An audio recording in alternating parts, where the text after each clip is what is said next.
Bien le bonjour tout le monde, nous sommes lundi 22 novembre, je suis David Pietronigro, nous sommes partis pour un nouvel épisode d'Overtime, soyez les bienvenus, prenez vos aises, on est avec Pascal Eberhardt à mes côtés, toujours en réel, on n'a pas changé la situation, hein.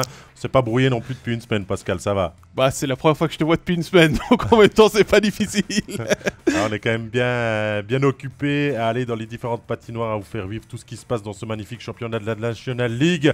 On va bien sûr saluer tout ce beau monde dans le chat aujourd'hui. Ouais, vous êtes nombreux, hein. Ouais, il y a du monde, hein, de plus en plus, tant mieux. Continuez votre fidélité, abonnez-vous pour avoir les alertes en tout temps. On salue tout le monde. On va parler aujourd'hui de beaucoup de choses, mais peut-être quelque chose de plus précis qui s'est passé hier entre Lausanne et Zurich. On commencera par le Lausanne Hockey Club avec Marc Barberio et le Lausanne Hockey Club qui est rentré bredouille. On ira ensuite parler de Fribourg qui est retourné sur sa place de leader. Genève, le bilan un petit peu de Yann Cadieux après son premier week-end à la tête des Aigles. On parlera d'Ajoie qui a gagné un match sur deux, mais a-t-il gagné vraiment le bon match? Est-ce qu'on peut choisir aussi dans ce domaine-là? On partira à Bienne qui depuis la reprise performe un petit peu moins. On parlera des prolongations, des peut-être joueurs à re-signer. Et on aura le joueur de la semaine, le programme de la semaine. Mais on aura surtout en notre compagnie aujourd'hui Stéphane Rochette qui est bien sûr avec nous. Salut Steph, comment ça va? Salut les boys, ça va bien? Ouais, Comme un t'as pas... lundi, quoi. Comme un lundi où c'est un peu gris dehors, là. C'est comme ça. Ouais, alors, Le ciel s'est mis aux couleurs de ton fond, c'est pour ça, et de ton pull. Exact, exact. Hey, je suis dans les bureaux, dans le truc de la production, les gars, hein. ouais, Pas mal, tu prends pas du mal. grade, hein, pour une fois que t'es pas en studio Oh, chez moi, nous. je suis au Voilà. dernier rang, là. Je suis au dernier rang. Regardez les tableaux derrière. Il y a encore deux rangs devant moi. Donc, mais bon, peut-être qu'une fois je serai au premier rang, mais ces jours, on ne sait pas. On est peut-être déjà souvent dans la lumière, t'inquiète. Il n'y a pas de souci avec ça. Allez, on va commencer hein, pour pas perdre trop de temps par bien sûr le Lausanne Hockey Club. Des Lausannois qui ont perdu leurs deux matchs du week-end. Hein. Lourde défaite contre Lugano pour commencer à la maison 8-4 et défaite 1-0 simplement avec un but de Gehring en début de rencontre hier. C'est pas forcément la constance cherchée par le Lausanne Hockey Club, mais je crois qu'on va aller directement dans les faits, Pascal, Stéphane, pour parler de ce qui intéresse les gens. On va dire Marc Barberio a refait des siennes. Lourde charge sur Garetro hier à la 30e minute de jeu qui lui a valu 2 minutes. Ouais. Garetro n'est plus réapparu. Baltisberger s'est fait sortir. Stéphane, on veut d'abord ton sentiment, ton analyse sur tout ça avant de peut-être Bon, ouvrir les Barberio, débats et les voilà. questions. Barberio, évidemment, ça fait plusieurs fois qu'il est sur les feux de la rampe pour ça. Et c'est un gars qui joue beaucoup avec sa canne, beaucoup de cross-check, de slash, etc. Donc voilà, on récolte un peu ce qu'on sème. Euh, je ne suis pas sûr que c'est un geste prémédité qui voulait faire mal, mais c'est ce qu'il a fait. Donc, il est responsable de sa canne. Ce qu'il voulait faire, c'est qu'il y a un joueur à l'entrée de zone. Il voulait lui bloquer l'accès à la ligne bleue, le forcer à faire un crochet à la ligne bleue. Il a sorti sa canne pour le repousser, une forme de cross-check ou de pushback. Et puis, bah, c'est un petit joueur. Ça a dévié sur son cou et puis il l'a eu à la hauteur de la tête ou de la nuque. Donc, il est responsable de son geste, même si je suis persuadé que ce n'est pas un geste prémédité, revanchard qui voulait faire mal. Rappelez, c'est un geste sur un porteur de la rondelle qui est Tu un penses peu pas parce bas. qu'il est en patinage arrière et tout d'un coup il s'arrête et il Non, saute un mais c'est petit parce peu qu'il comme voulait, il sur voulait lui. bloquer la ligne bleue. Il voulait juste bloquer la ligne bleue. C'est normal. Il voulait l'obliger à faire un crochet à la ligne bleue, pas donner cette ligne bleue. Il est sorti sur lui. Donc, le geste sportif est normal. Qu'il le pousse, c'est un geste qu'on voit assez souvent, spécialement de Barberio en NHL. On voit ça souvent avec la crosse devant. C'est plus sévère cette année. Et puis là, ben, c'est un petit joueur. Il la porte un peu trop haut dans l'action. Elle monte au niveau du visage. Donc, il est responsable de sa canne, de ce qu'il a fait. Maintenant, moi, au niveau de la suspension, tu seras suspendu, certes, évidemment, mais je prends toujours comme comparaison le geste de Michael Fora sur Mike Kunsley. Souvenez-vous, l'année dernière, Kunsley Fora a une histoire à suivre depuis plusieurs matchs. Kunsley donne un petit coup de canne à Fora. Fora pète les plombs, court après Fora, qui est non porteur. C'est même pas dans le jeu. C'est pas un geste de hockey. Il va lui mettre la canne cross-check à travers la nuque, sur la tête, à deux mains. On dit qu'il l'a chopé avec le gant ou non. C'est aussi le cas de Barberio. Peut-être qu'il l'a chopé avec le gant aussi. Un match de suspension. Revanchard à la hauteur de la nuque, il voulait vraiment aller lui faire mal. Alors, la base de comparaison, elle est là pour moi. Herzog, ce qu'il a fait, c'est éventuellement une base de comparaison. Herzog a un petit côté, je n'ai pas fait exprès, mais c'est aussi sur un non-porteur. 2 matchs. Le PSO avait dit 1 match. Le juge en a mis 2, plus 3 pour la récidive. Donc, le standard est là, les gars. Le standard est là. Si on met 5 matchs à Barberio, je ne comprends plus rien. Donc, si Parce que là, évidemment, quand ça arrive, tout le monde crie à l'assassinat, etc., etc. Ce geste-là, comparativement aux 2 autres, est sur un porteur de la rondelle. C'est un geste de hockey parce qu'il voulait bloquer la ligne bleue. Maintenant, malheureusement, il a porté sa canne trop élevée. Les responsables, il doit assumer. Mais là, il est là le standard pour moi. Donc, si je t'entends bien, il faudrait qu'il prenne 1 match pour sa faute et Si on est conséquent, 2 oui. pour la récidive. Parce qu'il ne peut Alors, pas en voilà. prendre 3 comme Herzog, puisque Herzog en a pris 3 pour la récidive. On Ce serait s'entend, pas... ouais. Alors que Herzog, il a un dossier très épais chez le juge unique. Et Ouais. Barberio, à part son pétage de plomb en fin de play-off l'année Ouais. passée à Zurich, où il avait fait le combo... Contre Zurich encore. Hein, Ouais, de contre nouveau. Zurich encore, le combo sur Andrigetto. Ouais. Il avait eu un slow foot contre Sprunger, contre Fribourg à Lausanne, mais qui avait Ça, été c'était transformé évident, ça, en c'était stupide. pénalité de match Ouais. et pas en méconduite de match. Et puis il avait pris deux autres méconduites Ouais. de match pendant la saison régulière la saison passée. On va pas Voilà. l'oublier. Moi, dans Mais- mon livre, c'est ça. Alors, de dire que c'est un assassinat, il mériterait d'être en prison. S'il faisait ça dans la rue, il faut qu'il arrête, là, M. Grunberg. Là, je comprends qu'il a des émotions. Mais pour revenir à la suspension de Barberio en playoff l'année passée, Oui. il a pété les plombs. Là où il méritait sa suspension, c'est le piquage sur André Gatto, évident.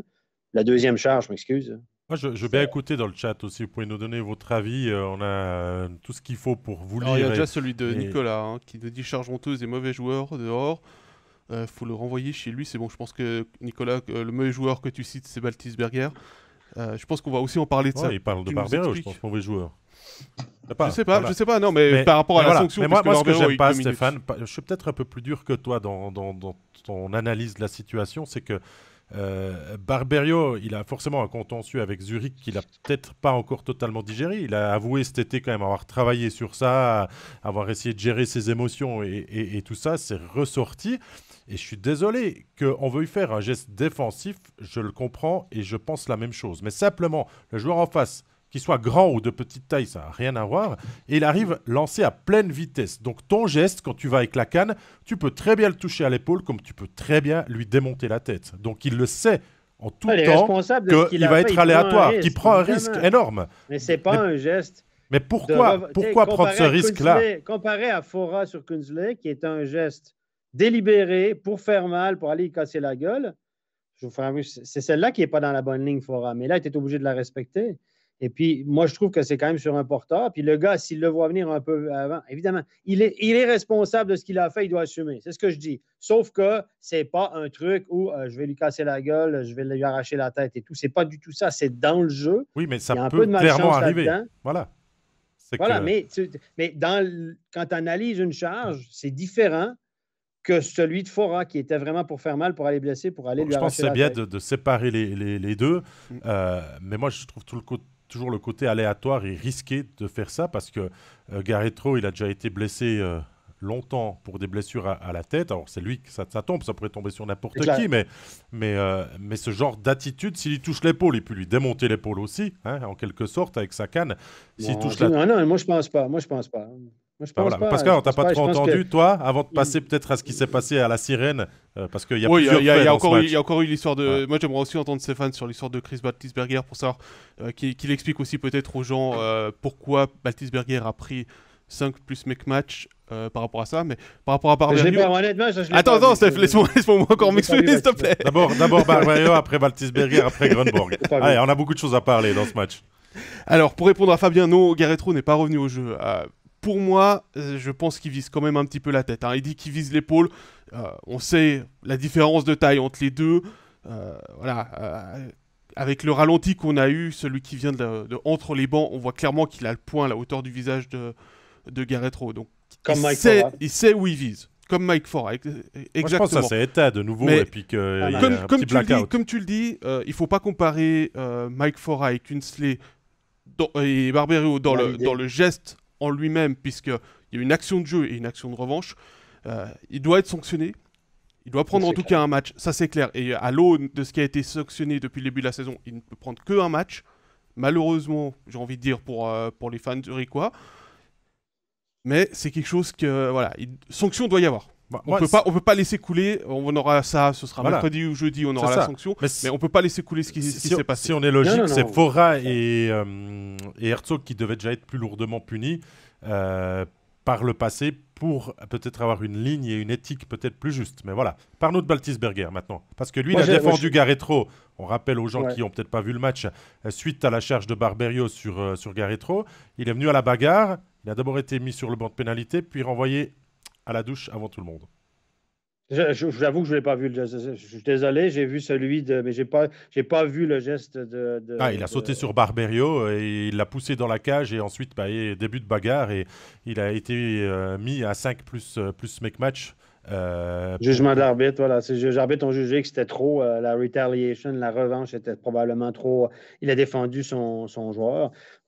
Est-ce qu'à 4 arbitres, on ne peut pas non plus voir vraiment ce que Barberio a fait? Je suis désolé. Moi, je pense qu'ils sont passés à côté, là. Moi, je pense que... Je suis même sûr qu'ils ont... Dans aucun angle sur la glace, ils ont pu estimer que la coup de canne était clairement contre la tête. Il y a ça, et puis on en parle depuis le début de la saison, mais depuis la saison passée déjà. Ce genre de situation, c'est clairement une situation, parce que Barberio a été sanctionné 2 minutes pour son geste. Donc ils ont vu qu'il y a eu quelque chose. Et on l'a dit, on l'a redit. Cross-out, ouais. Je sais pas. Les fautes qui amènent une blessure sont en NHL revisables à la vidéo pour savoir si c'est 5 ou 2 ou make match. Si les arbitres ont l'intention de donner 5, ils doivent aller contrôler si c'est vraiment un 5. Et là, ils auraient pu prendre. Il n'y a pas en Suisse. Là, ils n'avaient visiblement pas l'intention de donner 5, mais peut-être qu'ils auraient pu dire on va peut-être donner 5. S'il y avait la vidéo, peut-être qu'ils se seraient dit on va aller voir, l'intention c'est donner 5, on va aller voir si ça vaut 2. Disons, dans le game management, moi j'aurais donné 5. Là, tu vois que ça a créé l'impact, tu vois que Garretro part au vestiaire. Tu dis, OK, ouais, 5 minutes. De toute façon, le gars, même s'il n'est pas clairement contre la tête, il y a une blessure, c'était dangereux. Voilà, c'est met en danger la santé. Moi, dans le game management, j'aurais donné 5. Et puis, tu te débarrasses aussi de Barberio pour le reste du match parce que tu sais que les autres, après, vont le chercher éventuellement, même si Barberio est assez solide, qu'il n'y a pas beaucoup de joueurs qui vont lui faire face. Mais tu te débarrasses de lui, tu te débarrasses du gars qui va peut-être te causer des problèmes dans l'ensemble de ton match. Comme arbitre, c'est ce qu'on appelle du game management. Et puis personne n'aurait râlé, le geste, Garretro, etc. Tu donnes 5. Même Lausanne n'aurait rien dit, je suis convaincu. Alors, Mickaël qui réalise l'émission vient de me tendre un message que Jonathan nous a envoyé. Je pense qu'on va pouvoir en discuter aussi parce que est-ce que ça doit entrer dans la sanction? Zurich annonce une mâchoire fracturée pour Garretro et une absence de plusieurs semaines. On sait qu'on doit sanctionner le geste et pas la conséquence. Mais Stéphane ou David, est-ce que vous pensez que ça va influencer? C'est certain.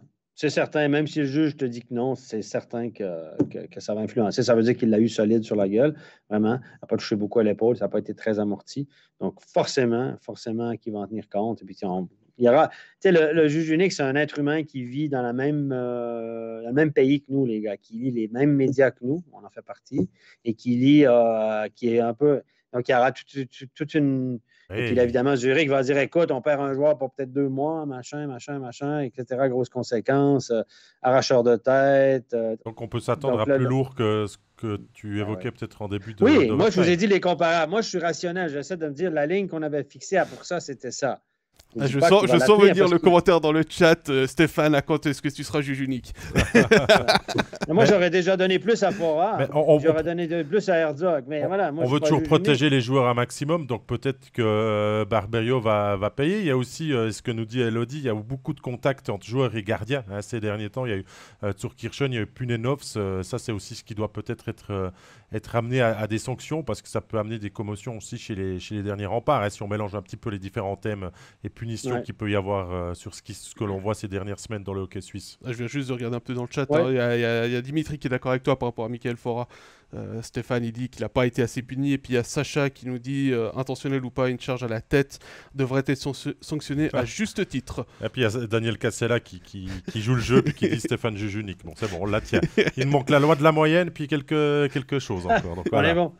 Voilà. Après, on a compris, Barberio, on attendra la décision mercredi, jeudi. Lausanne ne joue pas demain, donc voilà, ça va être certainement peut-être de nouveau dur, mais Barberio a aussi tout de suite revu les images, a analysé. Il a répondu dans les médias qu'il voilà, il assumait et qu'il prendrait des nouvelles de Garretro. Donc ça, il y a déjà un contentieux en moins, même si le prochain match entre Lausanne et Zurich risque encore d'être bien arrosé et tout ça. On vient à la fin du match. La sirène retentit, Grunborg s'en prend au banc du Lausanne Hockey Club, interpelle John Foust, interpelle peut-être Barberio et tout.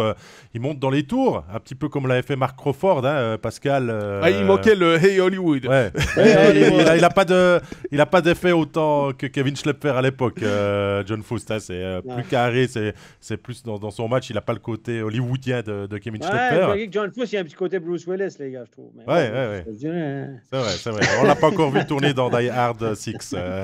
Donc voilà. Jusque-là, personnellement, je comprends. Les émotions sont à fleur de peau et tout. Mais après, Grunborg rentre au vestiaire, fait descendre les émotions, répond aux journalistes. Et là, alors, c'était le folklore total. Il y va, de Barberio à des kilos en trop. Il n'a pas sa place à ce niveau-là. Que Kruger ne s'est pas patiné et tout. Est-ce que Lausanne est une honte pour la National League. Que John Foust ne maîtrise pas son équipe. Il a taillé tout le monde et tout. Stéphane.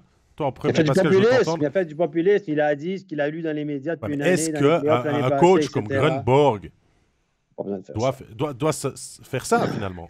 Non, il est sorti des sentiers battus. Là, il est sorti il a été un peu trop loin. Moi, ce que j'aime pas, c'est que dans cette ligue, il n'y a pas de règles d'éthique. Les coachs peuvent dire tout et n'importe quoi. Sheldon, à une certaine époque, avait dit des trucs. Arnaud Delcourteau avait traité un arbitre de mangeur de patates à l'interview. Karol Popovic, un arbitre slovaque, il l'avait traité de mangeur de patates à l'interview. Tout le monde a trouvé ça drôle. Là, ça va être applaudi. Je suis sûr qu'il y a plein de gens qui vont applaudir. On va dire, c'est vrai. Mais c'est ridicule. Là. Je veux dire, tu peux pas... Est-ce que là, on ne doit pas intervenir au niveau de la Ligue pour le punir? On ne doit pas punir. Il attaque des gens personnellement. Moi, quand un gars m'attaquait, il me disait Steph, t'as fait de la merde, t'as pas fait un bon match, t'as pas été bon ce soir. OK, fine, ça fait OK. Mais quand il me disait, je me souviens d'un entraîneur qui m'avait dit tu deviens trop suisse, t'es devenu soft, ça. Puis quand un certain entraîneur qui entraîne plus, que j'appréciais fortement, qui me parlait de ma famille puis de mon gamin, ça, j'ai eu de la peine avec ça. Ça, c'est des attaques personnelles qui sont inadmissibles. Yeah. Ça se fait pas. Et puis, c'est juste le gros bon sens puis le savoir-vivre. Et là, il a manqué clairement de savoir-vivre, Grunberg.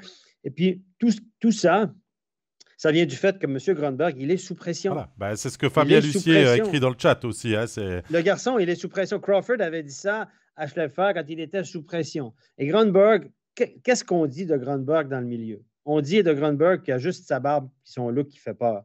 Finalement, c'est un gars très doux, correct. Des joueurs de Zurich disent qu'il n'est pas assez dur avec les joueurs. Il y a des gars qui disent qu'il faudrait qu'il soit plus dur avec nous. Il est trop soft, trop gentil. Et là, il joue. Là, je pense qu'il a voulu répondre à ça parce que ça a sorti un peu dans les médias, montrer un peu des crocs et des dents, qu'il était méchant, etc., etc. Mais c'est tellement pas crédible. Hein. Et puis, pour revenir à ta question, est-ce qu'il sera sanctionné? Non, il ne sera pas sanctionné. Mais est-ce qu'on Jérôme Renard vient d'écrire un article sur Le Matin. Je viens de le lire juste avant l'émission. Il a demandé c'est Burki, je pense, qui est responsable de la communication au niveau de la Ligue suisse. Il a dit non, il ne sera pas sanctionné parce qu'on ne peut pas. Il n'y a pas de règles. On n'a pas de règles dans cette Ligue. Et puis, par contre, on va y parler puis on va y dire tu ne fais plus jamais ça. Ricard, alors, c'est pas gentil. Il y en a qui ont la mémoire courte à la Ligue. Hein. Il y en a qui ont la mémoire courte à la Ligue, hein, parce que un certain Chris M.S. a été sanctionné plusieurs fois pour des sorties dans la presse aussi. Alors certes, il critiquait les arbitres, mais il a aussi critiqué d'autres équipes. Voilà, tu parlais d'éthique, tu parlais de ça. On parlait de standard tantôt. On parlait de standard de pénalité tantôt, forum, machin, truc, etc. Est-ce que Mike Sorley avait le même standard que les autres, les gars? Non. Non, je le sais, je l'ai vécu. Moi, on me demandait le lundi matin, des fois, il y avait la séance de la National League. On m'appelait, Steph, il est où ton rapport contre McSorley? Pourquoi? T'arbitrais à Genève samedi, puis tu ne nous as pas fait de rapport contre McSorley. Pourquoi je fais un rapport contre McSorley? Ben, l'autre équipe nous a dit qu'il t'a parlé dans les corridors. Puis... Ah bon? Puis c'est moi l'arbitre, c'est moi qui juge si je vais régler mes problèmes tout seul. Donc, c'est comme ça que ça fonctionnait avec Chris McSorley. Ben voilà. Il y a aussi Nicolas Schauerians qui dit qu'à propos de ce qu'a dit Grunborg, il n'a pas tout tort. Ça n'engage que son avis et tout ça. Qu'il ait raison ou pas, finalement, il n'a pas à venir le dire de cette manière dans dans les médias. Qu'est-ce qu'il dit que John Fuss ne contrôle pas son équipe en dessus ou en dehors de la glace? Il ferait mieux de balayer devant sa porte puis de déjà gérer son vestiaire à Zurich parce que la saison, elle est quand même... à part ça, je pense que c'est aussi une frustration de la part de Grunborg par rapport à Lausanne, parce que le dernier match à Zurich, c'est le fameux la double sanction contre Barberio. Ça s'était terminé aussi en pugilat. Il y avait eu pas mal de mauvais gestes parce que Lausanne était éliminé et était frustré d'être éliminé. Donc voilà, il y a des émotions qui sont ressorties. Ouais. Je dis pas qu'il ne doit pas les maîtriser. Il y a des émotions qui sont ressorties et donc forcément, il est peut-être même pas allé au vestiaire en fait. Au moment de l'interview, il a peut-être attendu les journalistes pour dire ok. Maintenant, je vais dire ce que j'ai sur le cœur et puis vous avez tous noté ce que j'ai à dire et puis vous pouvez me citer tel quel. Que deux coachs s'engueulent, ça arrive. Là. C'est rigolo, ça fait des belles images et tout, mais ça avait plutôt l'air d'être Grunberg qui s'engueulait tout seul. Hein, parce que John Fuss a tendu l'oreille et il est reparti. Hein. Très, très bonne attitude aussi. C'est comme s'il avait dit à Barberio de faire ça. C'est des trucs commandés du banc, là, comme l'année passée avec McTavish. Je n'y crois pas 2 secondes. 2 secondes. Et puis quand il dit à Lausanne, you guys are a whole bunch of piece of shit. Excuse-moi, vous êtes tous des pièces de merde, des morceaux de merde. Ça pourrait sanctionner. Mais il savait que c'est une insulte directe. Ouais, la caméra, elle était à 10 cm de son visage. Hein. Il savait très bien. Ça t'est préparé, tu vas nous dire, du côté de Grunborg. Je sais pas. Je sais pas. J'ai de la peine, je trouve ça enfantin, je trouve ça un peu ridicule. C'est rigolo, on en parle. Puis après ça, dans les médias, qui va dire ça, qui fasse des attaques personnelles. Je trouve ça... Ça fait quand même beaucoup de choses à dire pour un match du dimanche, je trouve. Voilà, mais il y a encore pas mal de commentaires. Il y a Nicolas qui dit David, tu aurais dû lire mon deuxième message. Il a aussi le droit de montrer un visage différent, je pense, en montrant à son équipe qu'il la soutient. C'est ce qu'il voulait faire. Vladi nous dit que l'argent montre trop à la tête du sportif. Si les augmentations de salaire étaient pas aussi importantes, tu n'aurais peut-être pas eu ça. Et puis Ludovic qui nous dit je ne pense pas que Grunborg terminera la saison, trop d'inconstance et manque de travailleurs. Voilà, à la base on parlait de Lausanne, là on parle plus de Zurich. Zurich va pas bien, écoute, il va pas bien, va moyennement bien. On pourrait s'attendre à mieux de cette équipe-là parce que c'est quand même une grosse cylindrée. Je pense que Grunberg est sous pression, ceci explique un peu cela. Puis évidemment, Lausanne est une proie facile, l'histoire qui s'est passée l'année passée. Donc, taper sur Lausanne, il est sûr qu'il y aura des gens qui vont être d'accord avec lui. On dira, il a raison, on l'a vu dans le chat, il a raison, etc. S'il a raison ou non, je vous laisse aux gens le soin de juger s'il a raison ou non. Mais évidemment, en faisant ça, il est sûr de rallier un paquet de gens à sa cause. Et puis voilà, c'est du populisme. Ça va bien quand tu vas dans le sens du peuple. Ça marche. Bon, à part ça, il y avait beaucoup de choses à dire sur ce match. On n'a pas beaucoup parlé des 2 défaites de Lausanne, mais bon, c'est quand même un petit peu inquiétant. Je vous propose à tous qu'on enchaîne et puis qu'on passe à Fribourg-Gotteron. C'est l'inverse avec Fribourg. Hein. 2 victoires ce week-end, alors certes un peu stressantes. Vendredi contre Langnau, victoire 4-3 alors qu'ils menaient 4-2. Blanchissage samedi à Davos, tu y étais David, solide défensivement. On va saluer le triplé aussi de Mathias Rossi qui retrouve gentiment ses sensations. Et puis ensuite on parlera peut-être de la news qui est tombée ce matin, si on a le temps. David. Chris Di Domenico, mais parlons des matchs du week-end. Oui, parlons d'abord des matchs du week-end et puis on s'y tient d'abord. Voilà, Fribourg avait besoin de rechercher une constance après 3 défaites consécutives. Ça a été laborieux contre Langnau. Ils ont quand même eu toujours la maîtrise de ce match, même que le score le laisse moins indiquer. Mathias Rossi a marqué en effet ses 3 buts, mais ça va lui faire du bien. Oui, il a besoin de ça aussi. On voit qu'il revient mieux après ses nombreuses blessures et tout ça. Et le match de Langnau, finalement, Fribourg l'a gagné avec toute la sérénité d'une équipe qui fonctionne bien depuis le début de la saison. Langnau peut toujours prétendre à égaliser dans ce genre de match et à voler la rencontre, mais dire que la meilleure équipe a gagné même si la performance, l'attitude n'y était pas vraiment. C'était tout autre le samedi parce que Fribourg-Gotteron est monté dans la station grisonne. L'altitude, le voyage et tout. Le premier tiers était très très compliqué. À 17-8, les tirs cadrés en faveur de Davos. Ils ont presque tout fait à l'envers. Ils étaient un petit peu stressés de devoir affronter le leader, de se dire que c'est une équipe qui joue bien, qui a la confiance, qui a gagné 12 des 14 derniers matchs. On a à chaque fois fait un coup de patin en arrière en laissant les entrées en zone, hein, comme Stéphane, tu nous l'as très bien montré dans l'émission au premier tiers. Mais on a corrigé ça. Déjà parce que dans les buts au premier tiers, c'est Reto Berra qui garde le 1-0 parce que c'est bien Fribourg qui a pu marquer sur une erreur de Barandoun qui a donné le puck à Di Domenico. Et Barandoun, il a plus rejoué derrière, mais on m'a aussi dit et expliqué après le match que Barandoun, il a été puni parce que les derniers matchs, il en avait accumulé quand même quelques-unes, des petites boulettes, et qu'il n'a plus revu le jeu.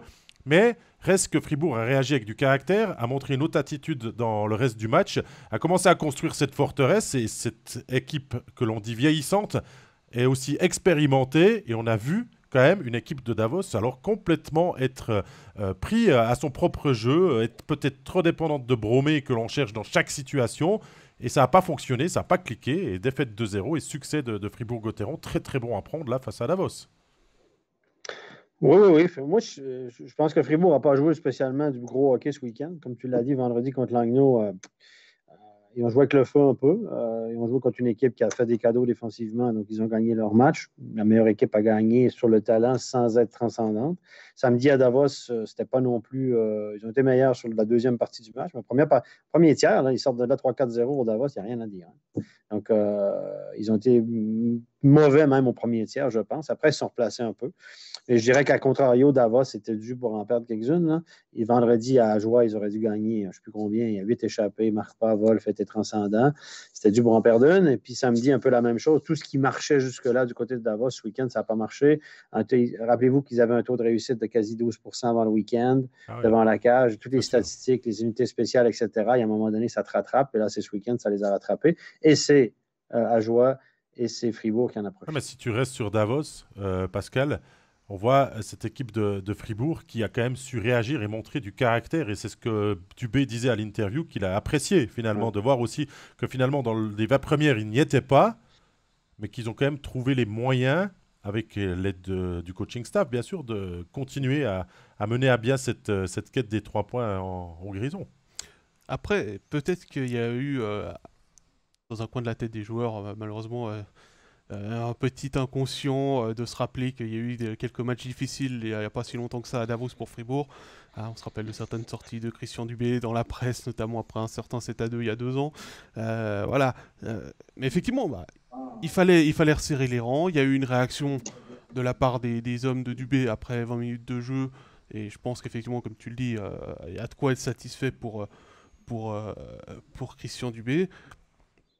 Maintenant, on parle souvent de la loi de la moyenne. Hein, Steph voilà, Davos a gagné les 14 derniers matchs. Moi, je prends le commentaire de Fabien Lussier et puis tu vas y répondre, Pascal. Est-ce que c'est pas plutôt Davos qui a perdu ce match que Fribourg qui l'a gagné? Oui, c'est un peu comme vendredi. Peut-être. Parce que Fribourg a marqué le but de Di Domenico, c'est une erreur du défenseur, et le 2-0 de Motet, franchement, il le retente 5-6 fois, 10 fois, il le marque pas. Enfin voilà, le gardien a été surpris, on lui demande de faire ça, il est surpris côté rapproché et tout. C'est 2 buts qui viennent sur des actions qui ne devaient pas en être finalement. Après, Fribourg a tenu son os. Peut-être qu'il y a eu aussi le contre-coup pour Davos de la défaite de la veille à Ajoie, où on se souvient que quand Davos avait gagné contre Ajoie le dimanche, c'était la première fois qu'Ajoie jouait 2 matchs en 24 heures, et il y avait eu le contre-coup non seulement de jouer 2 fois en 24 heures et le long déplacement.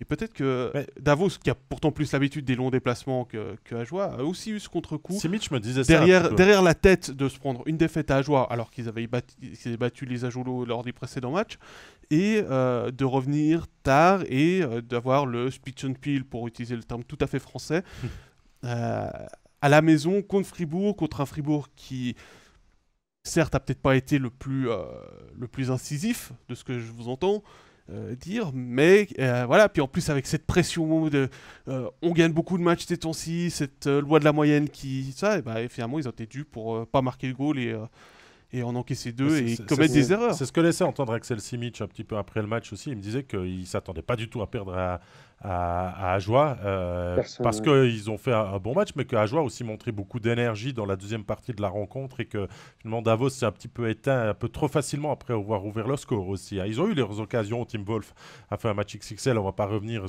en détail sur ce match-là, mais voilà, c'était quand même un beau duel, hein, même que la patinoire a plus penché d'un côté que de l'autre entre Davos et Fribourg, parce que c'était quand même un match au sommet qui valait la peine d'être vu. Il y a eu un très bon rythme, on patinait, chaque opportunité de contre-attaque que Fribourg la saisissait aussi. Donc voilà, c'était plutôt une bonne publicité. Même quand on veut un match au sommet, on a envie que les deux meilleures équipes du championnat jouent les deux leur meilleur hockey. Mais c'est rarement le cas, hein, Steph, tu le sais bien. Je trouve que Fribourg joue un peu moins, est moins entreprenant qu'en début de saison. Je l'ai souligné. Fribourg a un style de jeu beaucoup plus attractif cette année, beaucoup plus porté vers l'avant. Tout ce qu'on veut, c'est justement porter. On ne veut pas jouer, on ne veut pas que l'adversaire profite de notre faiblesse qui est la mobilité des défenseurs. Et on veut porter le jeu vers l'avant. Je trouvais que Fribourg l'a bien fait et je trouve que depuis un certain temps, quelques semaines, c'est moins évident. Je trouve qu'ils sont revenus un peu plus passifs. C'est comme si c'était dit, oh, Davos, c'est une bonne équipe, il faut faire attention. C'est comme s'ils ils avaient trop respecté Davos. Alors que contre les bonnes équipes, cette année, je les trouve nettement meilleurs que l'année passée. Donc, j'espère qu'ils vont revenir à leur site. Parce que là, pour moi, c'est une équipe moins percutante. D'accord avec toi, mais il y a une réaction dans le chat que Pascal, tu vas nous lire, que moi, j'adhère pas mal. Ouais, c'est Ludovic qui nous dit Fribourg donne l'impression de toujours trouver des solutions. Les joueurs ont confiance dans leur système de jeu. Et même lorsque les joueurs ne sont pas très bons, il y a souvent un joueur qui sort du bois. Bravo pour l'esprit d'équipe. Nicolas abonde dans le même sens en disant lui, il n'est pas supporter de Fribourg. Donc, il dit j'ai du mal à dire ça vraiment, mais les grandes équipes gagnent même en jouant mal. Et puis, on a Frédéric qui nous dit, mais finalement, le hockey n'est-il pas un jeu fait d'erreurs ? Oui. Et Fabien qui nous demande si finalement, on n'a pas vu de Reto Berra sur l'ensemble du week-end. Moi, je vais même répondre et je vais élargir à la semaine. On a vu les trois visages de Reto Berra. Parce qu'en Ligue des Champions, mardi, Reto Berra était catastrophique. Il y a 3 des 4 buts contre Munich qui sont de sa faute. Il a été sorti. Vendredi, contre Langnau, c'était pas encore du grand Berra et tout. Et que samedi, on avait pris qu'il avait bu la potion magique où le refait de retourner à Davos dans son club formateur l'a grandement aidé à faire cette performance XXL où il repousse les 45 lancés, il fait son 4e blanchissage de la saison déjà. Oui, il devait rattraper tous ceux de la saison passée. C'est pas faux. Alors à ce moment-là, ils vont en faire beaucoup cette saison. Hein. Voilà, il est bien parti, hein. Il fait une bonne saison, il est un peu plus reposé aussi. J'ai l'impression que la gestion de Reto Berra est un peu meilleure.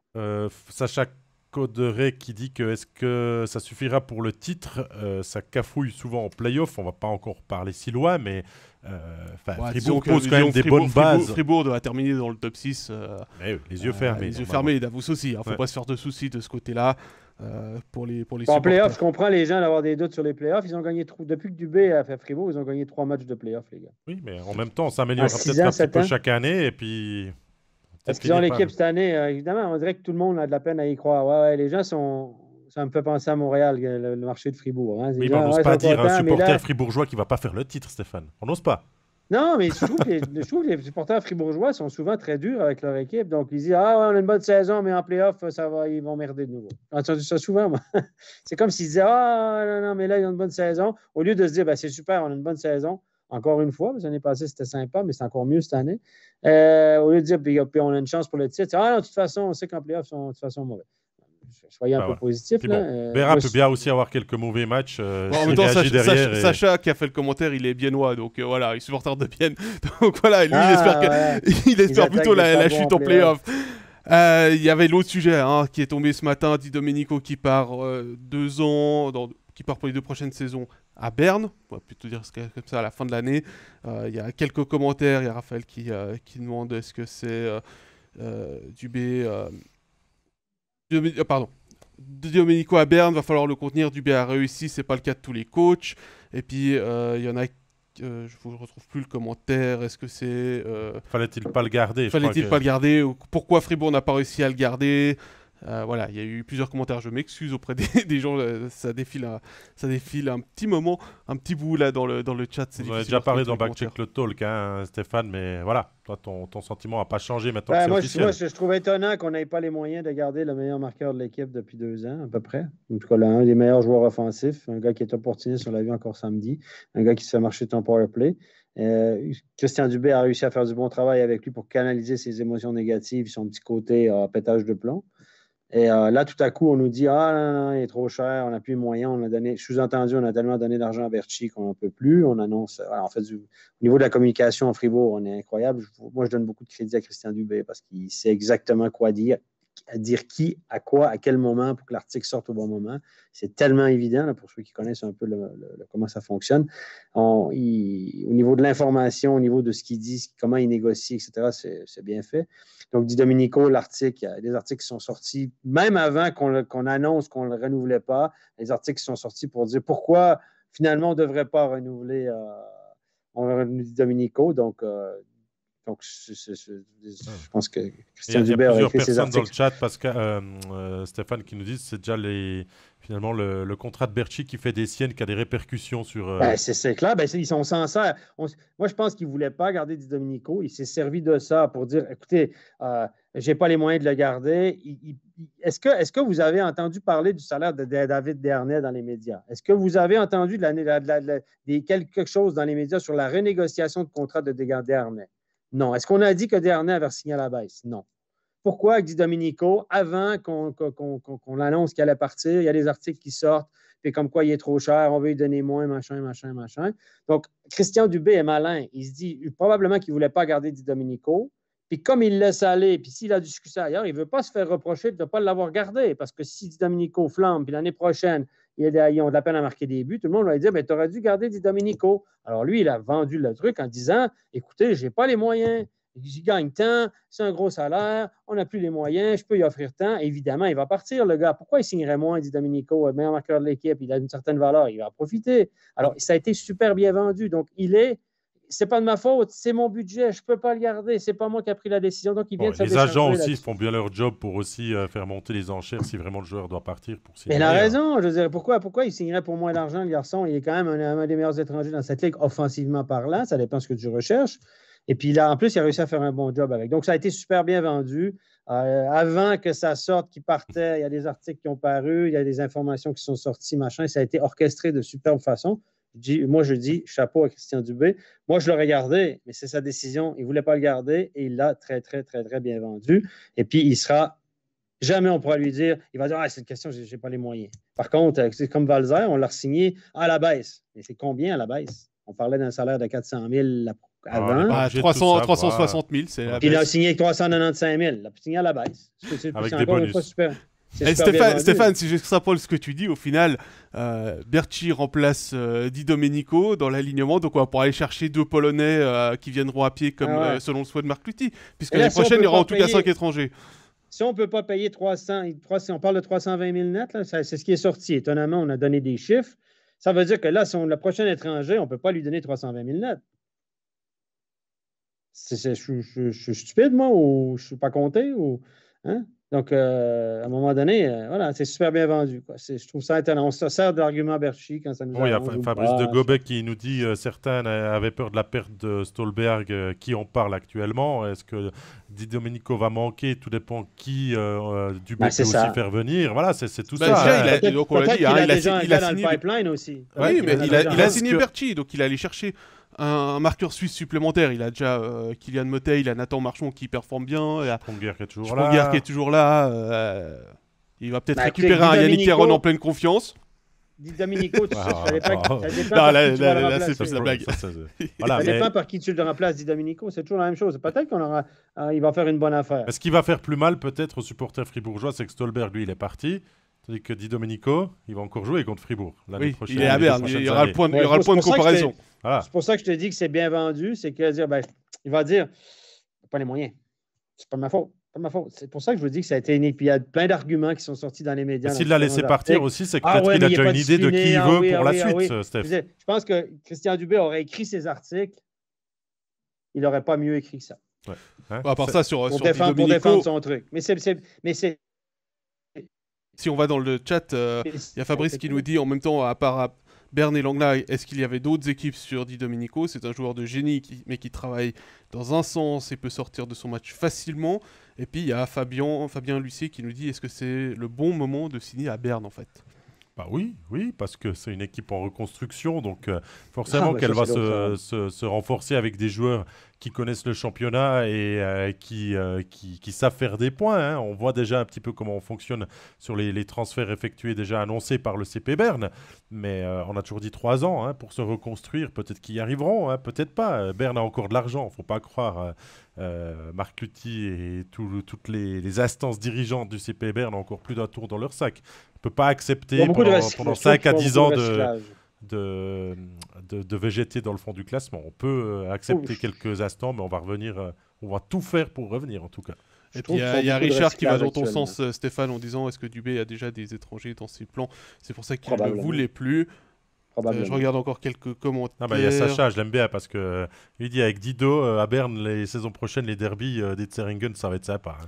Et puis il y a Rodrigo qui nous dit est-ce que le fait d'avoir montré des chiffres, ça va faire baisser les salaires des étrangers qui seront, alors pas 6 ou 7 bientôt, mais 5 ou 6. Ça dépendra du nombre d'équipes qu'il y aura l'année prochaine en National League. Et puis Georges Henry qui nous dit reconstruire avec des trentenaires, c'est spécial comme concept. Ouais, mais ils vont devoir. Petite pique au CP Berne. Ben oui, ils font du recyclage. Les gars, on est allé chercher Romain Lefel, on va chercher Joël Vermin, on va chercher des étrangers cette année, Conacher, Doug Evans, Jeffrey. C'est tout du recyclage, hein, je suis désolé. Domenico, je l'aime bien. C'est aussi une sorte de recyclage. Je veux dire, ils font pas. En fait, Berne reconstruit dans l'instant présent. Oui. En allant chercher ces joueurs-là, c'est une reconstruction dans l'instant présent, c'est pas une reconstruction sur la durée. Non, il faut du résultat maintenant. Enfin, maintenant, voilà. L'année prochaine. Allez, on parle beaucoup, on savait qu'on allait passer du temps sur Lausanne et Fribourg en plus, mais on va aussi aller se diriger au bout du lac pour parler de Genève Servette. Et commencer un petit peu à faire le premier bilan du week-end des débuts de Yann Cadieux à la tête du GSHC. Une défaite pour commencer en prolongation contre Zoug et un succès le lendemain en Léventine sur la glace du HC Ambri-Piotta. Donc c'est 4 points de récoltés, Pascal. Les débuts, en tout cas comptables de Yann Cadieux, on peut parler du jeu un petit peu plus tard, sont réussis. Oui, en même temps, c'est ce qu'on attendait du côté de la direction sportive, c'est-à-dire une réaction comptable avec l'effet du choc psychologique. Mais on constate quand même que sur le jeu, Genève a été mené souvent dans ces 2 matchs. Ils sont revenus au score par 2 fois, et notamment contre Zoug à 16 secondes du terme. Ils commencent le 3e tiers, ils sont menés de 1 à Ambry, et finalement ils trouvent une solution pour s'imposer. On va quand même noter que Yann Cadieux n'a pas eu tout à fait la même équipe à disposition que Patémon jusque-là, puisqu'il a récupéré Tanner Richard. Certes, alors il n'a pas eu Gauthier Desclous, mais on est allé chercher Sandro Turkirchen pour soulager un petit peu Stéphane Charlin, qui a un très mauvais début de saison et qui en prend plein la gueule de la part de tout le monde suite au match contre Ambry. Et puis, il y a Marc-Antoine Pouliot qui revient, qui trouve enfin ses sensations, qui marque 3 buts sur le week-end, qui tire cette équipe. Il marque des buts importants contre Zoug, il marque le but de la victoire, santé David, contre Ambry. Oui, ça s'est vu à la caméra. Même si tu as coupé le micro, voilà. J'essaie de faire ça bien, les gars, mais on peut pas tout cacher non plus. C'est comme ça. On est en live. Donc voilà. Continue. J'ai perdu le fil à cause de toi.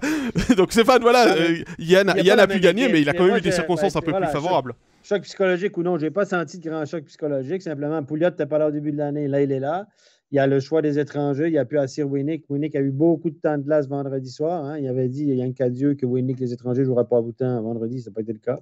Donc, je pense que c'est 25 minutes. Donc, il a reposé samedi. Donc, ça donne aussi des forces fraîches. Vatanen n'a pas joué vendredi, il a joué samedi. Donc, c'est un avantage de plus. Richard revient. Pas à 100%, probablement pas au sommet de sa forme, mais il a quand même joué 15-16 minutes. Ça te fait des doublettes, ça te fait une ligne de plus. Hein. Si vous regardez Patémon, il faisait 2 grosses lignes à la fin, puis 2 lignes 3 et 4 qui essayaient de cacher. Là, ça y a fait 3 lignes, il a fait des doublettes, ça y a fait 3 lignes, donc il n'a pas la même équipe. Et puis, la question que j'ai soulevée samedi, moi, je répondrai non à ça. Est-ce que si Patémon avait été encore à la tête de l'équipe, est-ce que Marc Gauchi serait allé chercher Sandro Turkirchen pour les 2 matchs du week-end pour le soulager, pour lui donner un coup de main? Je ne suis pas convaincu de ça. Alors Nicolas nous dit que de toute façon la planche à savon de Patrick Aymon a bien séché, mais ça aurait été pareil si ça avait été lui à la bande pour ce week-end. Avec ce week-end, peut-être que c'est trop court pour encore juger. Nicolas. Moi, je crois pas pas la performance de Yann Cadieux, hein, on va lui laisser le temps. Il a eu du temps avec la pause de l'équipe nationale, plus maintenant le fait qu'il ne joue pas de la semaine pour mettre en place son équipe et tout ça. On va dire que c'est plutôt positif de ne pas accumuler les matchs. Mais c'est tant mieux si ça va bien. Hein. Donc en plus avec le bon week-end qu'ils ont fait, mais Voilà, il faudra. Aller chercher Tandro Kirchen pour 2 matchs, donc ça a coûté beaucoup d'argent probablement déjà. Les gens ne se rendent pas bien compte de ça. Et c'est un constat d'échec aussi au niveau de Charlin. Ça veut dire que Charlin, oui, tu veux le protéger, mais ça veut dire que tu n'as pas pris une bonne décision l'année passée en le ramenant dans le giron de l'équipe, en ne re-signant pas le gardien remplaçant de l'année passée, Manzato. Donc là, c'est un constat d'échec. Tu dis, on ne peut pas compter, ne serait-ce qu'un week-end, sur notre deuxième gardien pour assurer le fort. C'est un constat d'échec, les gars, ça. Ça, c'est un constat d'échec et c'est de la décision, ultimement, c'est Gauchi qui l'a pris l'année passée. Sous conseil, évidemment, de Seb Beaulieu. Seb Beaulieu en a parlé, etc. Les entraîneurs n'étaient pas spécialement chauds pour ça, il faut le dire. Bref, c'est ça qui est arrivé. Donc, c'est un peu un constat d'échec. Et moi, je trouve que là, est-ce qu'on pourrait avoir du changement encore dans les buts à Genève? Est-ce qu'on pourrait avoir du changement encore dans les buts? Ou est-ce que Kirchen reste ou je ne sais pas, on verra. Je pense qu'il ne rejoue pas avant vendredi. Hein. Il joue demain à Genève ou non? Non. Il y a 2 questions pour toi, Steph. Est-ce qu'on est parti pour un tournus des étrangers à Genève? C'est Fabien Lucier qui la pose. Et je pense. Elodie Sarrazak qui nous dit, comme le dit Didier Massy concernant Yann Cadieux, est-ce que c'est vrai qu'il est infernal avec le corps arbitral? Alors toi, tu l'as pas arbitré. Enfin, si, tu l'as arbitré quand il était joueur, pas quand il était entraîneur. Voilà. C'est pas forcément la même chose. C'est pour ça que je le précise. Comme entraîneur, je ne sais pas. Comme avec les arbitres actuels, j'ai rien entendu de spécial sur lui. Donc Didier est peut-être plus dans le réseau encore que moi, même si disons qu'il l'a arbitré souvent en Suisse League quand il était avec les Rockets. Voilà. Il est intense, hein. Yann Cadieux, c'est clair. Alors maintenant, peut-être qu'avec les Rockets, il est infernal, effectivement. Mais en National League, j'ai rien entendu de spécial sur lui, je dirais. Donc, si Didier dit ça, c'est qu'il est assez sur ça. Mayer a toujours son casque du GSHC, un retour à Genève, comme on a pu en entendre parler, Steph? Alors déjà, il est jusqu'en janvier à Langnau, puisque son prêt va jusqu'à janvier. Et puis Davos, de toute façon, ne veut pas récupérer Robert Mayer, parce qu'il s'estime qu'il n'est pas... qui se prépare pas assez bien, qu'il est trop personnel, qui se prépare pas bien pour les matchs. Donc voilà, Peter Mettler est pas content de lui. La communication de Dubé avant, qu'est-ce qu'il en est là de cette rumeur là qui part et puis ça, j'ai pas entendu ça. Serait presque se tirer une balle dans le pied pour le coaching staff. J'ai lu ça, mais c'est un constat d'échec. Si tu ramènes Robert Meyer, ça veut dire que tu aurais dû le signer avant. Bon, c'était pas Gauchi, c'est le président Strawson qui était chargé de négocier avec Robert Meyer. Mais bon, il est cher, Robert Meyer. Est-ce que là, on a donné un contrat béton à des clous de 4 ans? Je pense qu'il est bien payé. On a fait de lui notre gardien numéro 1. Là, tu vas rechercher Mayer. Ouais, mais Mayer est plus en position de force, Stéphane. Quand il négociait avec Strawson il y a 3 ans, il était en position de force. Maintenant, après sa mauvaise saison à Davos et puis ce qui se passe en ce moment dans les Grisons pour lui et puis qu'il est prêté à Langnau, il n'est pas en position de force pour négocier un salaire. Oui, mais il va pas laisser 1 centime, le garçon. Hein. Il ne va pas laisser 1 centime pour revenir à Genève. Il est payé. Ils vont se démerder entre eux, mais ils vont le payer. Hein. Le gars, il ne va pas dire « Ah non, c'est correct, je reviens pour la moitié du salaire. » Arrête. Il y a quelqu'un qui va le payer. S'il va à Genève ne veut pas le payer au complet, ils vont dire à Davos « Nous, on prend la moitié du salaire, puis éventuellement. » Mais lui, il ne perd pas 1 centime là, à jouer à Langnau. Hein. Ah non, Langnau donne une somme par mois, puis la différence, c'est Davos qui le paye. Lui, depuis le début, il a dit non, c'est signé, puis je le comprends. Il ne va pas perdre 1 centime. Yannick Herren n'a pas perdu 1 centime en allant jouer à. Non, mais lui, il est payé entièrement par Fribourg. Par Fribourg. Donc, on parle d'un salaire supérieur à 500 000, payé par Fribourg pour jouer pour une autre équipe. Donc, lui, Herren, il s'est comporté pas très bien, semble-t-il. On ne voulait plus le voir dans le giron de l'équipe. Il obtient une 2e chance ailleurs, puis il a son salaire payé. L'affaire, elle est belle. Il faut vous dire que Robert Mayer a frappé de concession sur son salaire. Hein. Ça, c'est certain. Reste que, si on parle purement sportif, prochain match, c'est au Vernet contre Bienne samedi. Il va falloir confirmer tout ce regain de forme et cette équipe peut-être qui se retrouve et qui se remobilise pour continuer d'aller chercher les pré-playoffs, voire les playoffs. Finalement, si on regarde le classement, il n'y a encore rien d'insurmontable. Avec 27 points en 25 matchs, il y a 3 points de retard sur Lausanne qui est 10e pour l'instant, avec des matchs en moins bien sûr pour le LHC. Et c'est à 39 points, donc à 12 points. La 6e place, ça va très vite au hockey sur glace si on commence à enchaîner un petit peu les bonnes performances. Disons que ces 4 points, il va falloir les utiliser comme base de départ pour aller chercher une énergie et peut-être profiter du fait que Bienne a actuellement une passe un petit peu plus compliquée. On en reparlera un peu après. La lutte sera pour la 10e place, la 11e. Ajoie et Langnau vont finir probablement 12 et 13, c'est à peu près certain. 11e place, il faut éviter la 11e place. Ça va jouer entre Genève, Lausanne, Berne, Lugano. On est à peu près là parce qu'il y a un trou là. Il y a les 5 premiers, mais après ça, il y a un trou là. Et puis, je ne crois pas que Zurich va descendre jusque-là. Mais qui aurait cru que Lugano, bon, Lausanne a un petit peu moins de matchs, là, et que Lugano, Lausanne et Genève se battraient pour éviter la 11e?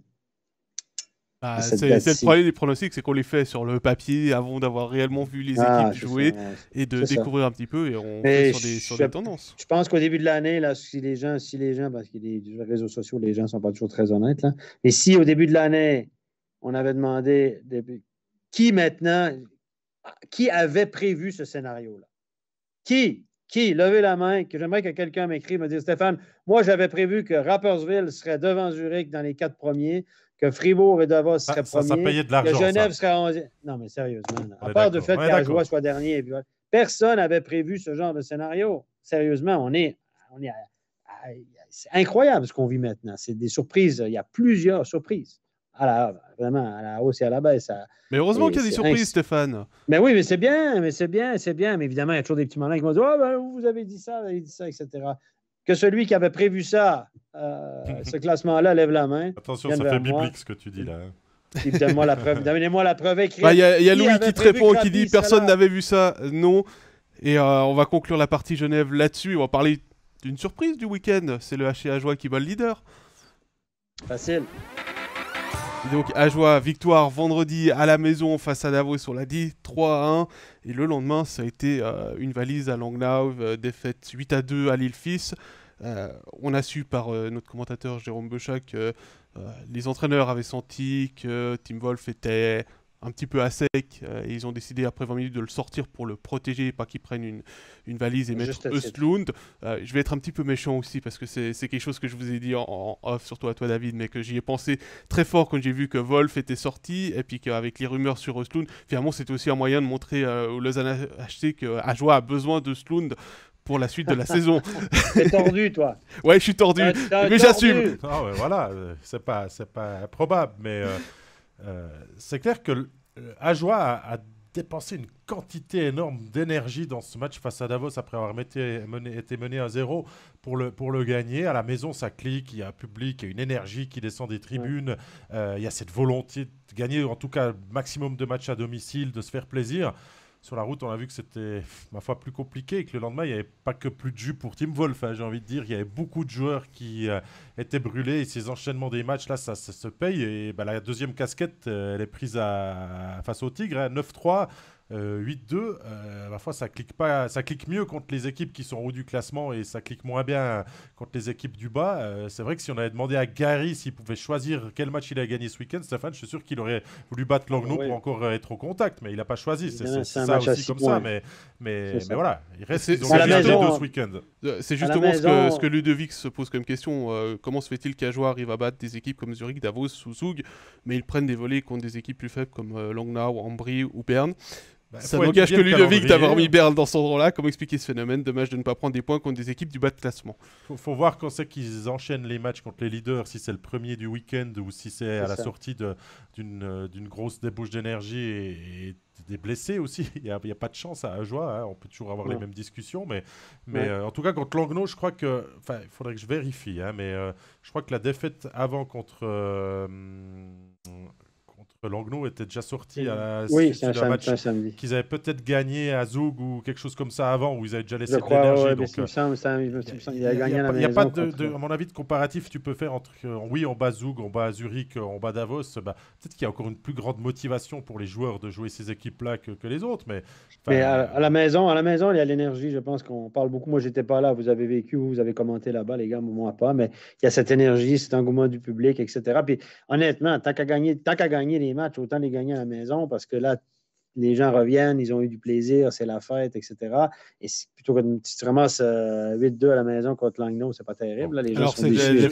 C'était à Langnau et puis on est sur le même truc avec David. Le 9-3, c'était le vendredi soir à Langnau. Voilà, mais c'était dans la période où ça allait pas, où il y a eu toutes ces défaites consécutives et voilà, on ne retrouve pas à chaque fois des excuses non plus, mais c'était le premier match du week-end. Ils avaient perdu avant à Ajoie 4-2. Ils ont perdu le lendemain contre Fribourg à la maison 5-0. Donc c'était la phase un peu plus compliquée du HC à ce moment-là. Non, mais à part ça, pour revenir sur la question de Ludovic, il y a quand même pas eu que des mauvais matchs le lendemain des gros matchs, parce que si on reprend la victoire contre Zurich le 29 octobre 4-3, où on a vécu des émotions assez incroyables à Port-Entruy, le lendemain, ils perdent en prolongation à Ambry.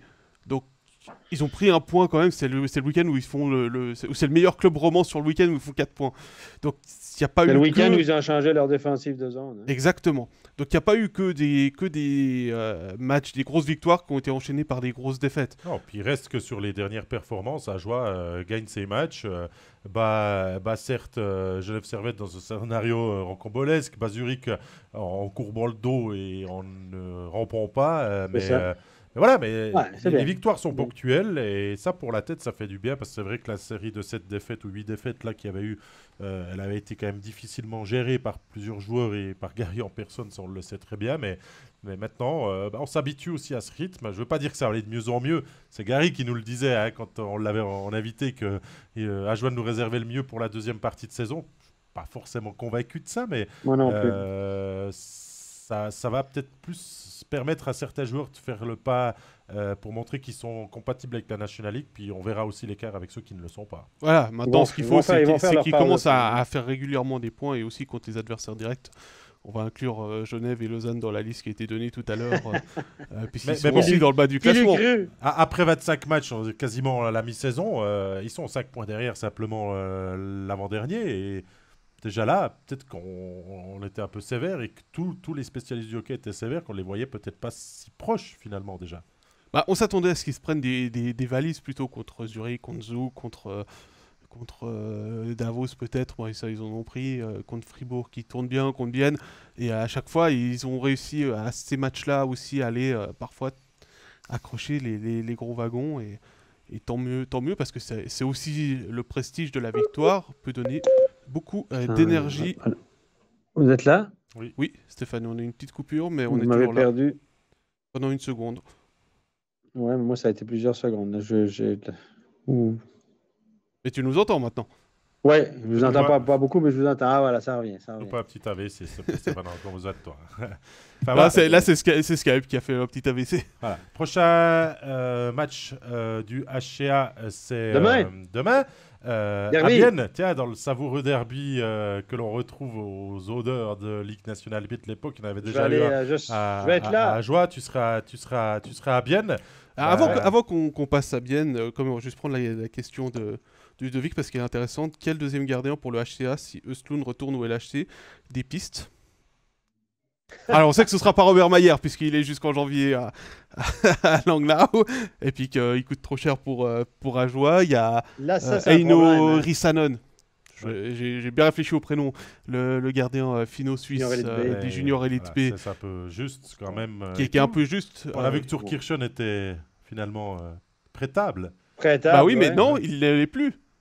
Parce que maintenant, il a sa licence B à Genève. Et puis, j'imagine bien que l'automne allait prêter un gardien peut-être Niffler à Ajoie, bien sûr. Oui, non, pas ça. Même prêter un joueur tout court. Je crois que et puis, si Moritz non plus n'est pas disponible puisqu'il a été prêté à Langnau. On rappelle qu'il y a qu'une seule licence B disponible. Honnêtement, si tu vas avec Wolf, tu dois dire que Wolf, il faut l'isoler de tout le monde. Il ne faut pas qu'il chope le COVID. Il ne faut pas qu'il chope un rhume. Il ne faut pas qu'il fasse mal à un genou. Il ne faut pas qu'il se fasse mal à la cheville en trottinette. Parce qu'on sait que là-bas, ça arrive. Voilà, donc...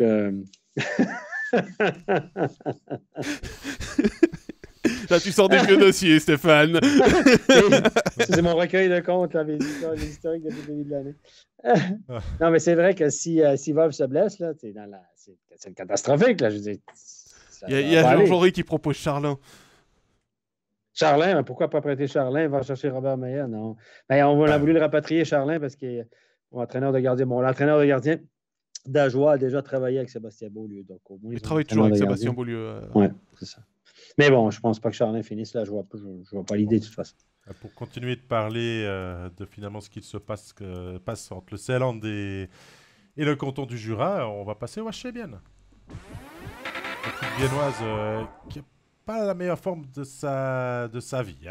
Depuis la reprise du championnat, il y a eu la défaite contre Rapperswil, la défaite sur le tard contre Zoug, mais dans un match que Bien maîtrisé plutôt pas mal jusque-là. On perd tout en 1 minute, alors que les Biennois étaient devant jusqu'à la 58e. Stéphane, toi, le HC Bienne en ce moment, comment tu le trouves, toi qui le suis quand même beaucoup en studio aussi? Mais écoute, pas mal. Ils ont eu encore une fois un départ canon, il faut le dire. Et ils vont surfer sur la vague jusqu'à la fin de l'année. Donc, il s'agit de gagner un match sur deux maintenant, puis l'affaire, elle est belle. On savait qu'ils n'ont pas l'équipe pour tenir ce rythme-là. Ils ont fait des miracles en ayant beaucoup de blessés en début de l'année. Tu n'avais pas offert, tu n'avais pas Brunner. À un moment donné, tu n'avais pas Az. À un moment donné, ils ont joué avec une ligne de centre même pas de Swiss League. Donc, ils ont fait des miracles en début d'année. Et là, les choses, ils redeviennent un peu au naturel. Ce n'est pas une équipe qui peut être première dans cette ligue-là au vu de l'effectif, mais là, ils jouent comme là, je sais bien, ils vont alterner le bon et le moins bon. Et ils reviennent là, dans une certaine normalité, mais leur début de saison a été tellement bon que. Il y a Sacha Caudray qui est supporter biennois, qui a une analyse très juste. Finalement, c'est normal. C'est normal. C'est le trou de novembre, Stéphane. On dit ça à Bienne. Voilà, c'est le coup de novembre, mais s'il le dit, alors il est un supporter de bien, il doit savoir mieux que moi. Mais oui, écoute, il ne peut pas tenir ce rythme jusqu'à la fin de l'année. C'est une défaite honorable, là, tu perds à Zug, etc. Donc, Rapperswil, finalement, c'est presque une défaite honorable. Puis Rapperswil bat tout le monde ces temps, les gars. On reste que c'est peut-être le match qu'il va falloir gagner contre Ajoie, parce que là, il y aura des émotions, il y aura du public. Ah là, tu ne peux pas gagner à la maison contre Ajoie. Si tu perds à la maison contre Ajoie, là, ça va être la crise. Mais Ajoie a un esprit revanchard, puisque on se rappelle que le premier match à Port-Entruy, c'était le premier match en National League, c'était face à Bienne, il a fait 3-1 avec 2 buts encaissés en infériorité numérique, et Ajoie avait connu un très bon début de match, avait fait jeu égal avec le HC Bienne. Ça avait permis de lancer Bienne sur une série de 8 victoires, donc peut-être que Andy Tormanen, il va parler de ça, rappeler à ses joueurs. Ça c'est sûr, et puis le match n'est pas gagné d'avance, parce que si on disait qu'Ajoie était motivé en jouant les équipes les mieux classées, on n'a même pas besoin de leur mettre l'adversaire dans le vestiaire pour savoir que la motivation est à 150% avant demain soir. Ludovic est d'accord avec toi dans le chat, il dit gagner un match sur deux, c'est les assure de rester à minima dans le top 5. J'aimerais quand même qu'on revienne un petit peu sur le match de Zug, parce qu'il y a eu des très belles choses, notamment Radgeb qui feinte Giannoni sur le 2-1 en lui faisant croire que le puck est encore devant lui alors qu'il est derrière la cage. Par contre, il y a eu des graves erreurs. Ils sont tombés dans la provocation de Zug au premier tiers, ce qui a amené le 1-0. Van Pottelberg qui manque son contrôle. Pourquoi est-ce qu'il va jouer avec la canne alors qu'il est quand même un petit peu sous pression d'Allensbach, il loupe le puck, c'est le 2-1. Et puis, on n'a pas su utiliser le momentum créé par les buts marqués en fin de tiers, à la fin du premier tiers, à la fin du deuxième tiers, pour arriver dans le tiers suivant avec beaucoup d'énergie. Gillian Colère, il me disait juste avant l'interview qu'on a faite ensemble que le résultat, c'est le hockey sur glace, ça peut arriver de perdre 4-3 à Zug, il n'y a pas de honte. Par contre, il disait on doit jouer 60 minutes de jeu, et je pense que c'est là que Antti Tormanen il a dû insister, quoi. Bon, il y a aussi Sacha qui demande des nouvelles de l'infirmerie. Renseignement pris ce matin, Löw devrait être de retour sur la glace cette semaine à l'entraînement. À l'entraînement, ouais, c'est ce qui était annoncé déjà dans le journal du Jura samedi. Ischier patine avec un maillot distinctif, donc ça peut venir aussi avec un mieux. Le problème des Biennois, c'est souvent la tête, la commotion qu'il y a eu nombreuse. Et non, il n'y a pas beaucoup d'autres bonnes nouvelles. À Salinen, on savait que c'était en tout cas 2 mois. Donc, ils l'attendent pour la fin du mois. Voilà. Clairement, le retour. Oui, mais Korpikoski, puisque je vois qu'il en parle aussi. Korpikoski, arrive quoi avec lui, là? J'espère que sa commotion revienne, se termine. Oui, je te vois sourire, Stéphane. Se termine dans les 2 prochaines semaines. Après, voilà, il y a Kevin Fay qui en étant écrasé contre la bande avec une ouverture du visage, avec les 15 points de suture. En fait, c'est aussi retombé sur son poignet. Il y a une blessure au tendon. Il a fallu être opéré. Il va manquer 2 à 3 mois. Il a une mauvaise séquence, lui. Il a une très mauvaise séquence, il le disait dans le journal du Jura. Parce qu'il s'est entraîné après la semaine passée, il s'est entraîné et à l'entraînement il sentait qu'il y avait quelque chose qui allait pas, il a dû se faire opérer là-dessus. Ils ont découvert qu'en fait c'était la conséquence de sa chute sur la glace. Disons que les absences défensives font plus mal que les nombreuses absences d'attaque à Bienne. Oui, Löw, les gars, Löw, c'est un gros morceau. Il y a Kovenko raté un bout. Là, c'est Löw, sérieusement. Il y a Kovenko, je le trouve pas encore à 100%. Je trouve qu'il faisait quelques petites erreurs qu'il faisait pas avant lors du match de.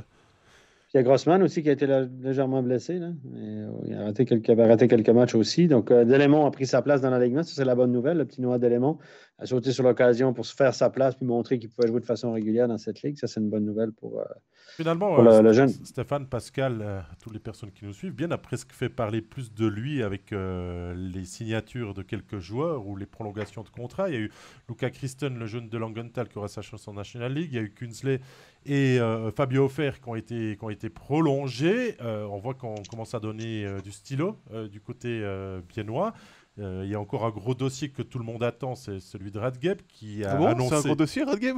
Oui, mais surtout qu'il a dit dans les médias que la décision allait se faire dans les 2 prochaines semaines. Et je crois connaître un petit peu à rayon que quand le joueur vient dire ça, c'est que c'est déjà acté et que maintenant reste à savoir si Martin Steinegger a réussi à le garder ou c'est où circule la virgule dans le chiffre, c'est ça? Voilà. Parce que là, ils ont dû ouvrir le porte-monnaie pour Künzle et Hofer a une certaine valeur. Hofer avait déjà un excellent contrat. C'est un joueur qui est payé en net, paraît-il. C'est un Autrichien, etc. Je peux vous dire qu'il avait déjà, pour le sortir d'Ambry, on avait déjà fait pas mal d'argent. Les gens seraient très étonnés. Et pour le garder, parce que c'est un gars qui a prouvé qu'il peut marquer 15-20 buts dans cette ligue. Puis les joueurs de 15-20 buts, les gars, ça vaut de l'argent. On n'a pas su garder Ugly, mais on a réussi à gagner Hofer. On a fait un choix probablement, puis peut-être que voilà.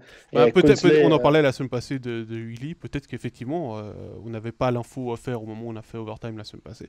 Peut-être effectivement c'était dans la balance de Steinegger et il a préféré Hofer à Ugly. Tout à fait. Probablement, je ne sais pas s'il a... Dans les dossiers à signer... Moi, Hofer est devant Ugly. Pour moi, Hofer, c'est le meilleur des trois.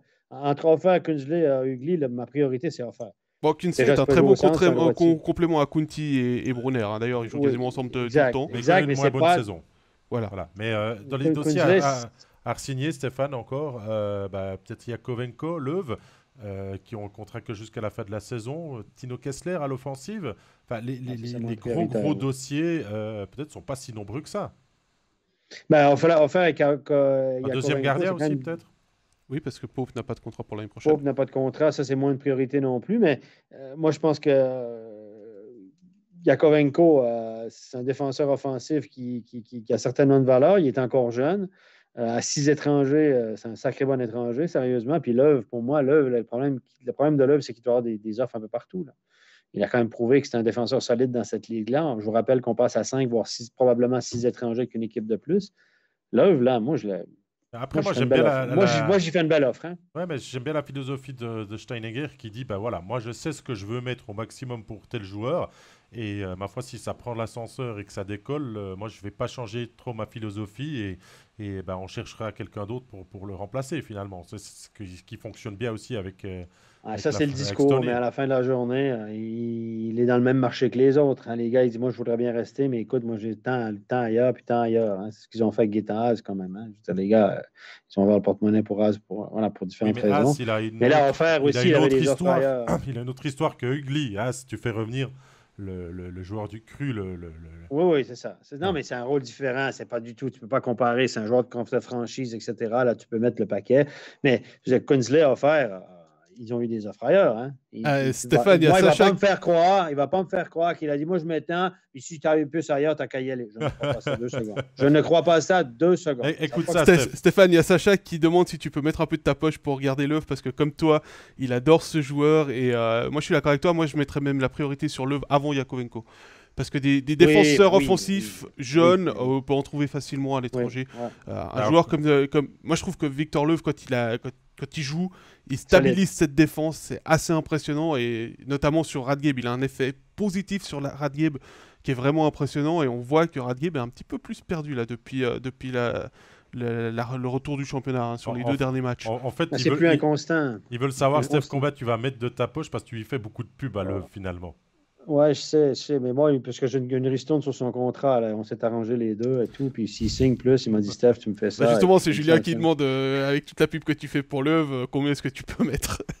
Il s'est mis au Suédois, Stéphane, maintenant, je savais pas, moi. Je sais pas, Stéphane, tu t'es mis au moi, je suis un grand fan des coachs suédois et des joueurs suédois. Je trouve qu'ils jouent un style... c'est des joueurs complets. Non, mais c'est ceux de l'autre côté de la Baltique, du mis à part la nationalité, j'aime beaucoup Löw. Et pour Löw, je fais réfléchir demain, puis peut-être que je mettrai un petit truc dans le chapeau. S'il passe ce chapeau dans les gradins à Bienne, parce qu'à Bienne, on sait que c'est comme ça que ça se passe, je mettrai peut-être une piècette. Si tu y arrives, Sacha t'invite pour une poutine. Ah, d'accord. Ouais, je suis preneur. Je suis preneur. C'est noté, Sacha. Hein. C'est noté, enregistré. Non, à part ça, il y en a un qu'on n'a pas parlé et que j'ai cité, c'est Julien Colère aussi qui est en fin de contrat. Est-ce que vous gardez Julien Colère?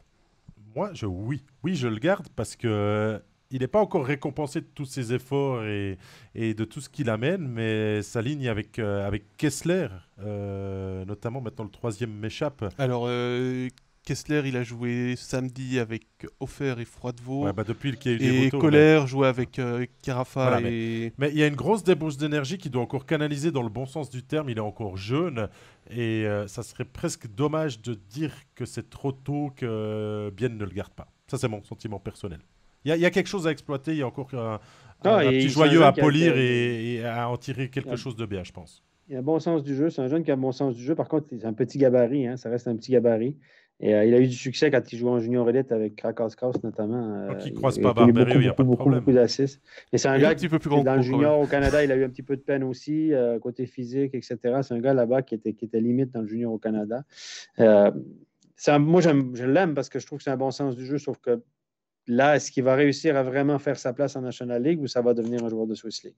Bah, c'est justement ce que je disais. C'est peut-être trop tôt pour Un joueur de décider de ça profondeur. encore. Moi, je lui donnerais Mais il encore un contrat. faudrait qu'il ait de la glace parce que là, il n'a pas beaucoup de glace. Il s'entraîne. Bon, vous allez me dire, Marchand n'a pas eu beaucoup de glace pendant des années maintenant. Il est sorti de sa coquille. Mais Ouais, il a 6-8 minutes de jeu en moyenne par match. c'est pas beaucoup. Non, c'est pas beaucoup. Mais les autres jeunes sont dans le même cas. Hein, Mais moi, je dis 2 ans de plus. Et puis, de toute façon, c'est pas un joueur qui va te coûter très cher non plus. Et puis, le joueur Non, est les content jeunes de à rester Bienne à Bienne. Oui, jeunes puis à Bienne ne sont pas très bien payés. Hein, c'est un jeune du cru, donc autant lui faire encore miroiter 2 ans avec, Oui. avec Ouais, son club de cœur. Et puis ensuite, il a peut-être volé de ses propres ailes. Est-ce qu'il a des options? C'est ça la question. S'il n'a Aussi, pas d'options ça, ailleurs. c'est peut-être un autre problème. Pour lui, parce que ça veut dire qu'il peut pas Ben négocier oui. à la hausse en disant regardez, à Berne, ils me veulent. Par Bah, exemple. Ça, c'est le rôle de son agent. Voilà. C'est ça. Faire jouer la concurrence. Ben voilà. Et puis c'est vrai C'est ça. qu'après, il y aura le dossier Pope qui va être compliqué, à savoir est-ce qu'on garde Elien Si je me Pope ou trompe- est-ce qu'on va donner du temps de présence, pas de jeu, à, par exemple à Alessio Bellieri, qui est le gardien des juniors élites, mais qui est encore jeune, hein, c'est en 2004. Vous faire venir 2 gardiens à prime. Voilà, des gardiens, faire tourner les gardiens juniors pour être là au cas où, à voir. Et ça, c'est... Si je ne me trompe pas, pour revenir à Julien Colère, son agent, c'était Nat Dominichelli. Je suis presque sûr de ce que je vous avance là. Quand il était parti au Canada, il me semble. Et puis, on sait que Nat Dominichelli aime bien faire des offres à des anciens joueurs de son agence. Évidemment, mais c'est T'es en normal. train de dire qu'il y a des contacts avec Lugano. Non, je ne sais pas. Je ne sais pas. Je ne dis pas ça. Je dis que des fois, il faut chercher les ramifications dans cette ligue. Pourquoi lui s'intéresse à lui et lui. Puis je sais que je ne dis pas du tout. Je ne dis pas ça. Je ne sais pas s'il a des offres ailleurs. Je vous dis que son ancien agent, c'est Nat Dominichelli, sauf erreur. Alors, il y a Fabien qui dit il faut être patient encore avec Colère, Joris qui se pose la question du retour de Pau pour acheter à la saison prochaine, et puis Sacha qui m'a entendu parler des juniors élites qui dit surtout ne pas faire la même erreur qu'avec Charlin.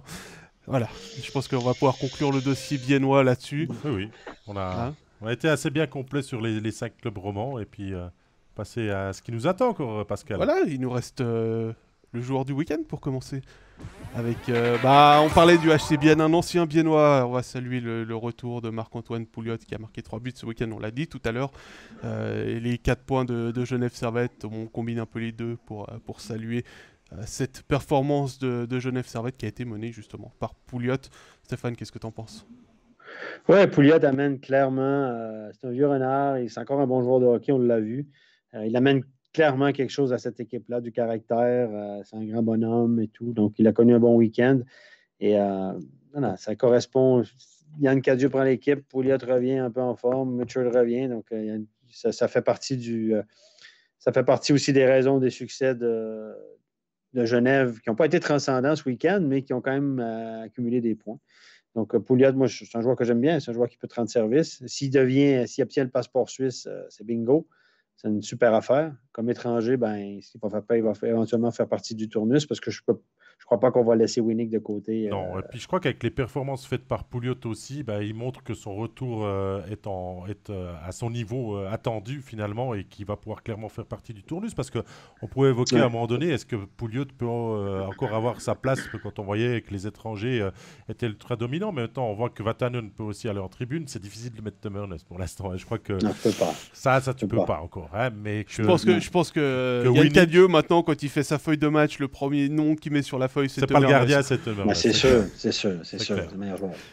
Donc voilà, mais bien de voir Pouliot aussi dans sa nouvelle équipe reperformer finalement. C'est ce qu'on attendait de lui à Genève, hein. Clairement venir, pas forcément pour remplacer Riffer, mais pour amener quelque chose aussi en termes d'offensif, pas seulement aux engagements et au niveau du jeu physique. Bon, passeport pour 2025, ça va aller, dit Nicolas Schauer-Rians. Donc je suis pas encore sûr que 2025, Pouliot joue encore. C'est la fin de son contrat, non hockey, 2025. Il a quoi? Il a quel âge? 3 ans. Il a 35 maintenant. 35 à peu près. Attends, on va ressortir les archives. Pas terminé sur un petit doute. Hein. On va être complet jusqu'au bout. Faut juste pas que Pouliot oublie ses patins avec Yann Cadieux, dit Rodrigo. Donc oui, ça c'est une histoire qui va ressortir et qui va pas le lâcher. Hein. Il a 36 ans et il a un contrat il a jusqu'à la fin de l'année prochaine plus une année en option. Voilà. Donc voilà, 2025, il sera peut-être... Donc 2025, il sera peut-être à la retraite en train de coacher ses enfants pour une équipe en Suisse. Au Québec, ouais. Au Québec, dans son bien chez madame. Ouais, bien chez madame. Voilà. Alors encore le programme de la semaine et on va gentiment terminer cet épisode du jour d'Overtime, un programme de la semaine assez riche finalement. Un joli match demain entre Bienne et Ajoie. Hein. Stéphane, tu seras sur place avec Jean-Philippe Presselwenger. On a aussi des rencontres vendredi. Le match studio sera Berne-Lausanne avec la NHL aussi qui va agrémenter votre début de week-end. Pascal, tu seras au commentaire avec Laurent Meunier sur le match de Chicago contre Saint-Louis. Samedi, des rencontres, Genève-Bienne, Lausanne-Berne. Donc, c'est des matchs un peu back-to-back entre les équipes. Il y a aussi Ajoie-Rapperswil le vendredi et Rapperswil-Ajoie qui va nous intéresser le dimanche. Voilà un petit peu ce qui vous attend. Toutes les autres rencontres, on va être complètes. Toutes les autres rencontres qui ne sont pas sur le panneau qui vous était proposé sont sur MySports Pro. On ne l'oublie pas. Et puis, vendredi, il y aura Backcheck le talk également sur Facebook et sur YouTube en diffusion simultanée. Mais ça, vous en avez l'habitude. C'est clair. Merci à toi, Stéphane, d'avoir été avec nous pendant cette grosse heure et quart. Plaisir. Demain aux commentaires. Pascal. Bien sûr. Merci à toi aussi. Merci à toi, David, aussi. Et puis surtout, n'oubliez pas de vous abonner, que ce soit sur YouTube, Facebook, Spotify, SoundCloud, Apple Podcast pour les rediffusions vidéo et audio pour ne pas les louper si vous n'êtes pas abonné sur ces canaux-là. Il y a aussi Twitter, Instagram, n'oubliez pas. Attention, c'est pas une crise. J'ai une poussière dans l'œil. non, mais cliquez, on aime bien vos questions aussi en direct. Hein. C'est pour ça que ce format ne change pas pour l'instant, parce que je trouve qu'on apporte un plus aussi avec vos réactions et toujours votre fidélité chaque lundi. Merci, c'est le mot de la fin. Voilà, Bonne à la semaine semaine prochaine. Et à bientôt. Ciao, ciao. À bientôt. Ciao tout le monde. Bye bye.